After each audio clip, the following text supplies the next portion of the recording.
कुछ दिन पहले रेडिट पर एक पोस्ट काफी वायरल हुई। पुणे में रहने वाले एक कपल जो कि अपने 30s में थे, अपनी रिटायरमेंट प्लान कर रहे थे। उन्होंने लिखा कि जब हमने प्रेगनेंसी से लेकर स्कूल तक का बेसिक खर्चा कैलकुलेट किया तो सिर्फ पुणे में ही 20 से 25 लाख का एस्टिमेट निकला। फिर कमेंट्स में लोगों ने हायर एजुकेशन, इन्फ्लेशन और बाकी एक्सपेंसेस को जोड़ना शुरू किया। धीरे धीरे डिस्कशन एक ही कंक्लूजन पर पहुंच गई कि एक बच्चे की कॉस्ट आसानी से 1 करोड़ रुपए पार कर सकती है। और सबसे ज्यादा रिपीट होने वाला सवाल ये था कि क्या हम वाकई बच्चा अफोर्ड कर भी सकते हैं। और आज यही अजीब चीज इंडिया में चल रही है, जहां एक तरफ तो सोशल मीडिया पर फैमिली गोल्स, पेरेंटिंग रील्स और क्यूट बेबीज की वीडियो की भरमार है, वहीं दूसरी तरफ लाखों एजुकेटेड कपल्स क्वाइटली एक अलग कैलकुलेशन कर रहे हैं। और वो कैलकुलेशंस इमोशंस की नहीं बल्कि पैसों की है। और इसी कैलकुलेशन की वजह से इंडिया के बड़े शहरों में एक साइलेंट क्राइसिस शुरू हो चुका है। पहली बार ऐसा हो रहा है कि बहुत से कपल्स बच्चे चाहते ही नहीं है, इसलिए नहीं क्योंकि उन्हें बच्चे पसंद नहीं, बल्कि इसलिए क्योंकि उन्हें लगता है कि वो अफोर्ड ही नहीं कर पाएंगे। आज मुंबई, बेंगलुरु, दिल्ली, पुणे, हैदराबाद और गुरुग्राम जैसी सिटीज में एक मिडिल क्लास कपल के लिए सिर्फ घर खरीदना ही मुश्किल नहीं है, एक बच्चे को रेज करना भी फाइनेंशियल प्रोजेक्ट बन चुका है। और जब लोग नंबर्स देखते हैं तो शॉक हो जाते हैं। प्रेगनेंसी से लेकर ग्रेजुएशन तक एक बच्चे पर 80 लाख से लेकर 1.5 करोड़ तक खर्च हो सकता है। कुछ केसेस में ये फिगर 2 करोड़ के आसपास भी पहुंच सकती है या उससे भी ऊपर। ये सुनने में एग्जैजरेशन लग सकता है, लेकिन जब हम health care, school fees, day care, inflation, college expenses और करियर सैक्रिफाइसेस का पूरा हिसाब जोड़ते हैं तब पता चलता है कि प्रॉब्लम सिर्फ महंगाई नहीं है। प्रॉब्लम ये है कि मॉडर्न अर्बन इंडिया में पेरेंटहुड ग्रेजुअली एक लग्जरी बनता जा रहा है। और यही वजह है कि इंडिया की फर्टिलिटी रेट रैपिडली चेंज हो रही है।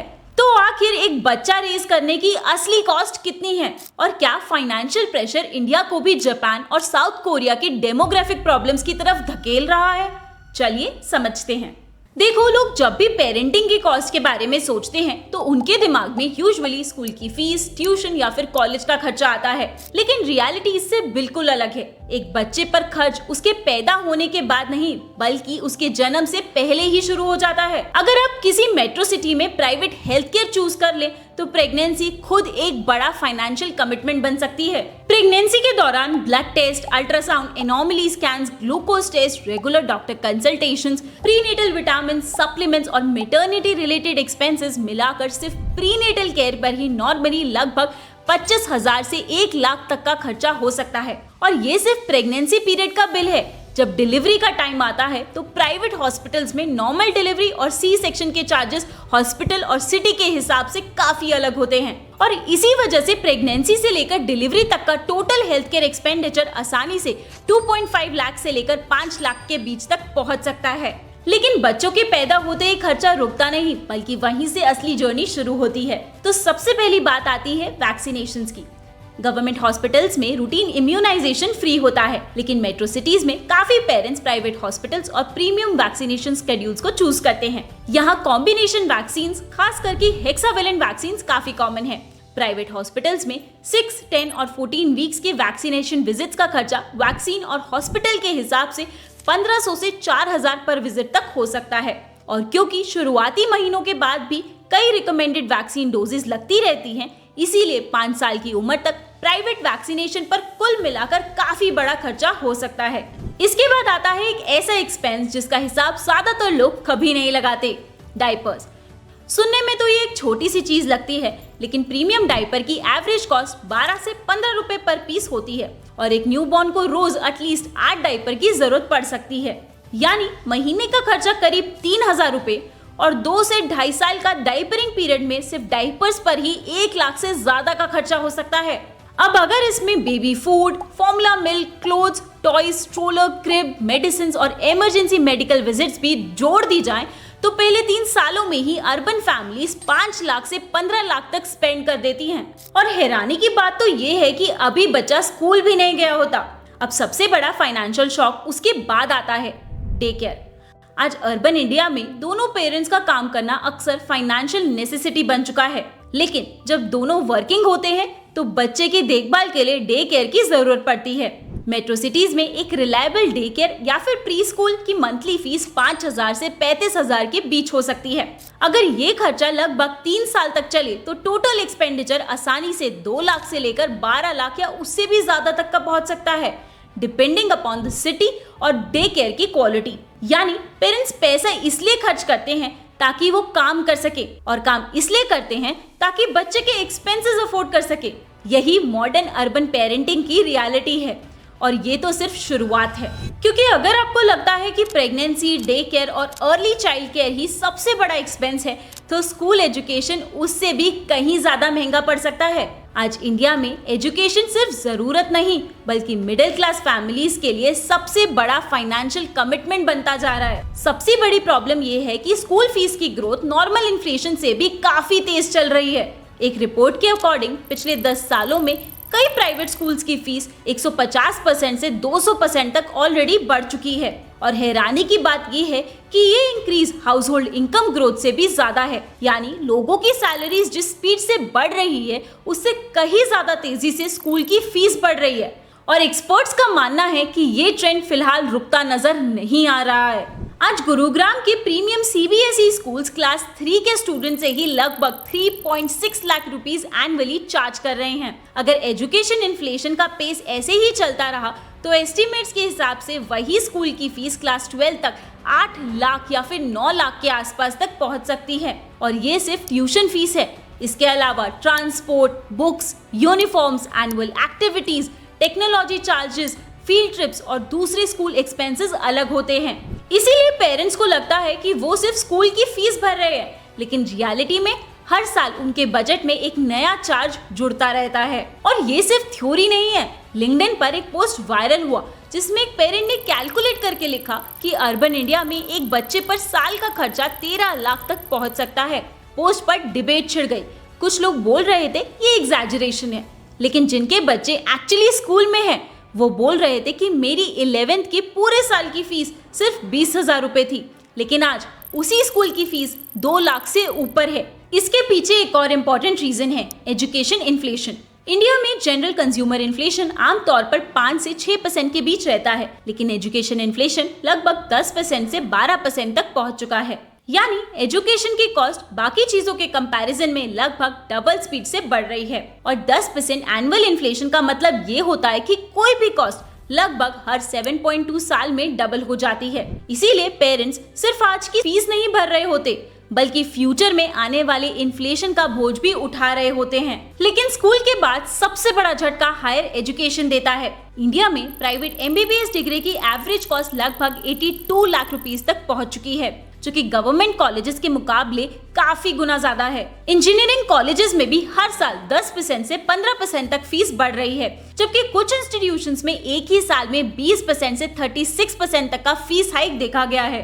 अगर कोई फैमिली अपने बच्चे को अंडर ग्रेजुएट डिग्री के लिए अब्रॉड भेजना चाहती है तो आज के हिसाब से ही 75 लाख से 1.5 करोड़ तक का खर्चा आ सकता है, और अगर बच्चा अभी न्यूबॉर्न है तो 18 से 20 साल बाद इन्फ्लेशन के बाद ये अमाउंट लगभग डबल भी हो सकता है। इसी वजह से फाइनेंशियल प्लानर्स एस्टिमेट करते हैं कि मेट्रो सिटीज में बर्थ से ग्रेजुएशन तक एक बच्चे को रेज करने की टोटल कॉस्ट 80 लाख से 1.5 करोड़ के बीच पहुंच सकती है, जबकि टीयर 2 सिटीज में ये फिगर 40 लाख से 80 लाख तक पहुंच सकती है। अब सबसे हैरानी की बात यह है कि इस टोटल कॉस्ट का लगभग 35% से 45% हिस्सा सिर्फ एजुकेशन ही कंज्यूम कर लेती है, और शायद इसीलिए आज अर्बन कपल्स फैमिली प्लानिंग पहले इमोशन से ज्यादा स्प्रेडशीट्स देखकर कर रहे हैं। अगर आप किसी भी पेरेंट से पूछें कि एक बच्चे को रेस करने में कितना खर्चा आता है तो वो हेल्थ केयर, स्कूल फीस और कॉलेज का बिल का हिसाब बताएगा, लेकिन इकोनॉमिस्ट के हिसाब से सबसे महंगी कॉस्ट वो होती है जो किसी बिल या फिर इनवॉइस में कभी नहीं दिखती।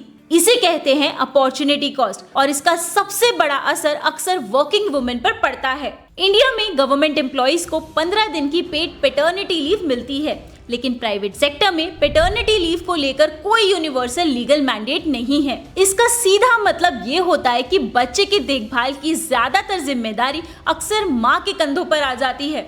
कई स्टडीज में वर्किंग मदर्स ने बताया है कि मैटरनिटी लीव के बाद उनकी करियर ग्रोथ धीमी पड़ जाती है, प्रमोशंस डिले हुए हैं, सैलरी इंक्रीमेंट्स कम हुए हैं और लीडरशिप अपॉर्चुनिटीज भी मिस हुई हैं। रिपोर्ट्स के मुताबिक लगभग 75% वर्किंग मदर्स किसी न किसी तरह का करियर सेटबैक एक्सपीरियंस करती हैं। अगर ये स्लो डाउन सिर्फ 2 साल का भी हो तो उसका असर अगले कई सालों की अर्निंग पोटेंशियल पर पड़ सकता है। यही फाइनेंशियल प्रेशर अब इंडिया के डेमोग्राफिक ट्रेंड्स में भी साफ नजर आ रहा है। इंडिया की ओवरऑल फर्टिलिटी रेट 1.9 तक पहुंच चुकी है। ये रिप्लेसमेंट लेवल 2.1 से पहले ही काफी नीचे है। अर्बन इंडिया का फर्टिलिटी रेट 1.5 है और सदर्न और वेस्टर्न स्टेट्स का हाल तो और भी अलग है। वहाँ की फर्टिलिटी रेट्स यूरोप की कई डेवलप्ड कंट्रीज के बराबर या उनसे भी कम हो चुका है। इसके पीछे female literacy, late marriages, career priorities और फैमिली प्लानिंग जैसे कई रीजंस हैं, लेकिन फाइनेंसेस लगातार सबसे बड़ा फैक्टर बनकर सामने आ रहे हैं। एक और ट्रेंड भी साथ चल रहा है। कोरा और रेडिट दोनों पर एक कॉमन थ्रेड दिख रहा है। यंग इंडियंस जो कि चाइल्ड फ्री चूज कर रहे हैं, उन्हें दूसरे लोग स्मार्ट बोल रहे हैं। लोग लिख रहे हैं कि अगर आप सच में सोचो कि इस दुनिया में एक बच्चे की लाइफ कैसी होगी फाइनेंशियली, एनवायरमेंटली, तो ना करना ज्यादा रिस्पॉन्सिबल डिसीजन है। ये कोई जजमेंट नहीं, ये एक ग्रोइंग सेंटिमेंट है जो कि रियल इकोनॉमिक एंजाइटी से आ रहा है। UNFPA की 2025 state of world population report के मुताबिक भारत में 38% रिस्पोंडेंट्स ने फाइनेंशियल इम्प्लीकेशंस को बच्चे ना करने या कम बच्चे करने का सबसे बड़ा रीजन बताया। और ये चैलेंज सिर्फ इंडिया तक सीमित नहीं है। साउथ कोरिया ने बर्थ रेट्स बढ़ाने के लिए बिलियंस ऑफ डॉलर्स खर्च किए, डिकेड्स तक खर्च किए, फिर भी रिजल्ट्स डिसअपॉइंटिंग रहे। जापान भी इसी प्रॉब्लम से जूझ रहा है। इससे ये समझ आता है कि सिर्फ गवर्नमेंट इंसेंटिव्स काफी नहीं होते। जब हाउसिंग, एजुकेशन और चाइल्ड केयर महंगा और करियर स्टेबिलिटी कम हो जाती है तो कपल्स नेचुरली फ्यूअर चिल्ड्रन को चूज करते हैं। इकोनॉमिस्ट इसे quantity versus quality trade off कहते हैं। पहले फैमिलीज ज्यादा बच्चे करती थी और हर बच्चे पर कंपैरेटिवली कम खर्चा होता था। आज फैमिलीज कम बच्चे कर रही हैं, लेकिन हर बच्चे को बेस्ट एजुकेशन, हेल्थ केयर और क्वालिटी ऑफ लाइफ देने के लिए कहीं ज्यादा इन्वेस्ट कर रही है।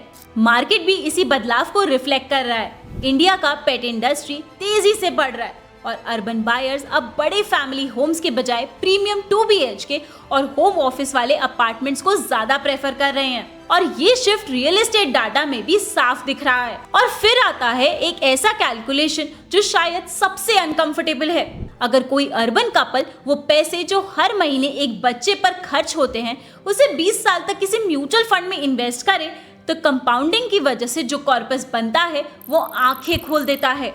ये कंपैरिजन पेरेंट्स और नॉन पेरेंट्स के बीच नहीं है, बल्कि ये दिखाता है कि आज अर्बन इंडिया में पेरेंटहुड सिर्फ इमोशनल डिसीजन नहीं बल्कि एक बहुत बड़ा फाइनेंशियल कमिटमेंट बन चुका है। तो अगली बार जब कोई कहे कि आजकल के कपल्स बच्चे देर से क्यों कर रहे हैं या कम बच्चे क्यों करना चाहते हैं, तो सिर्फ उनके डिसीजंस को जज मत कीजिए। उनके पीछे एक पूरी फाइनेंशियल रियलिटी भी छुपी हुई है। आज पेरेंटहुड सिर्फ इमोशंस का नहीं, प्लानिंग का भी डिसीजन बन चुका है। और शायद इसी वजह से अर्बन इंडिया की फैमिली डायनामिक्स तेजी से बदल रही हैं। आपको क्या लगता है, क्या बच्चा रेज करना आज इमोशनल डिसीजन से ज्यादा फाइनेंशियल डिसीजन बन चुका है? अपने ओपिनियन को मुझे कमेंट सेक्शन में जरूर बताएं। और हाँ, अगर आपको मेरा वीडियो अच्छा लगा हो तो please subscribe to my channel.